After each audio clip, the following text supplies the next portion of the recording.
एक बार एक बड़ा और नामी होटल था जहां अक्सर अमीर लोग, बिजनेसमैन और बड़े-बड़े अफसर आया करते थे।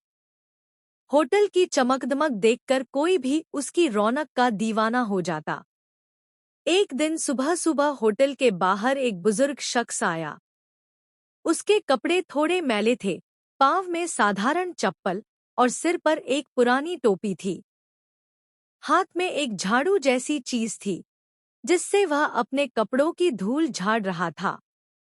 वह चुपचाप होटल के गेट के पास खड़ा था, जैसे किसी का इंतजार कर रहा हो।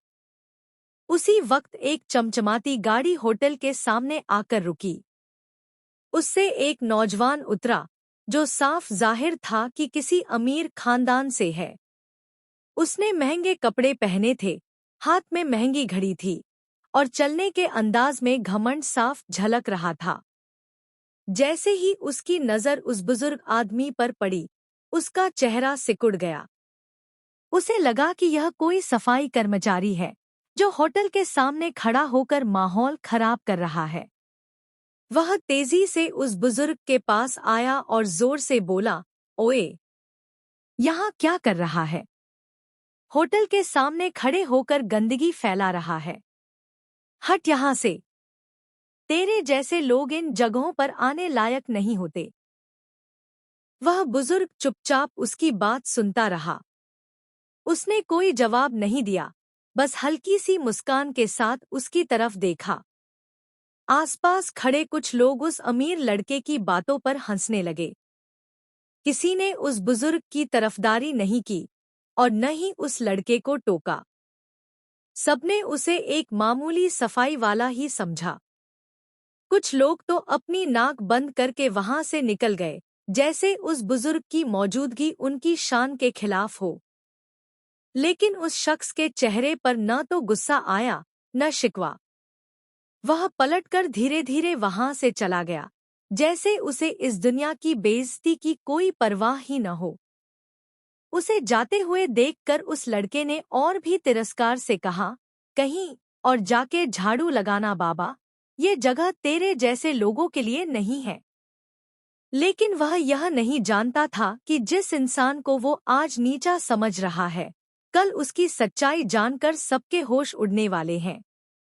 अगले दिन उसी होटल में एक बड़ी मीटिंग रखी गई थी। देश विदेश से कई मेहमान आने वाले थे। होटल के मैनेजर, मालिक और तमाम स्टाफ सुबह से तैयारी में जुटे हुए थे। सजावट हो रही थी, खास तौर पर एक वीआईपी मेहमान के स्वागत के लिए जो अरब देश से आ रहे थे। होटल का पूरा माहौल बदल गया था। सभी कर्मचारी यूनिफॉर्म में, हर चीज चमकाई जा रही थी और गेट पर रेड कारपेट बिछा दिया गया था। उसी नौजवान अमीर लड़के को भी होटल में किसी काम से आना था। वो जब अंदर आया तो चारों तरफ का माहौल देखकर हैरान रह गया। उसने पूछा, इतना खास इंतजाम किसके लिए हो रहा है? होटल के एक कर्मचारी ने बताया, एक बहुत बड़े इस्लामी स्कॉलर और अरब देश के खैराती ट्रस्ट के हेड आ रहे हैं। वो इंसानियत की सेवा में लगे रहते हैं और करोड़ों रुपए लोगों की मदद के लिए खर्च करते हैं। लड़का सोच में पड़ गया। इतने बड़े आदमी को वह भी देखना चाहता था। कुछ देर बाद एक शानदार काली गाड़ी होटल के सामने आकर रुकी। जैसे ही गाड़ी का दरवाजा खुला, उसमें से वही बुजुर्ग शख्स उतरा, जिसे उस लड़के ने कल सफाई वाला समझकर बेइज्जत किया था। उसके कपड़े आज बहुत साफ सुथरे थे, लेकिन चेहरे की वही नम्र मुस्कान बरकरार थी। गाड़ी से उतरते ही होटल मालिक खुद बाहर आया, दौड़कर उनके पैर छुए और बहुत इज्जत से उन्हें अंदर ले गया। वहां मौजूद सब लोग उन्हें देखकर दंग रह गए। कोई सोच भी नहीं सकता था कि यह वही शख्स है जिसे कल सबने नजरअंदाज किया था।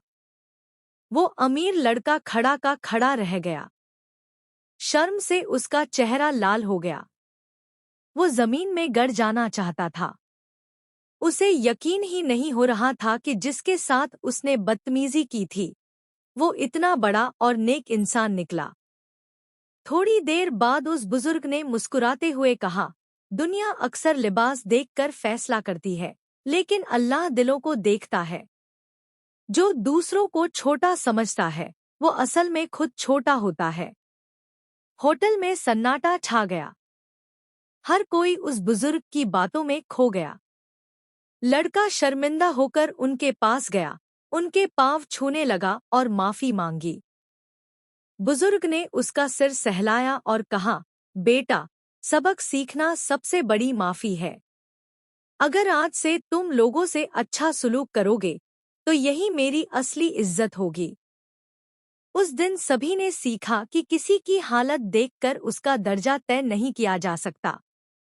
असली इज्जत, असली औकात इंसान के किरदार और नेकनियती में होती है, न कि कपड़ों या ओहदे में।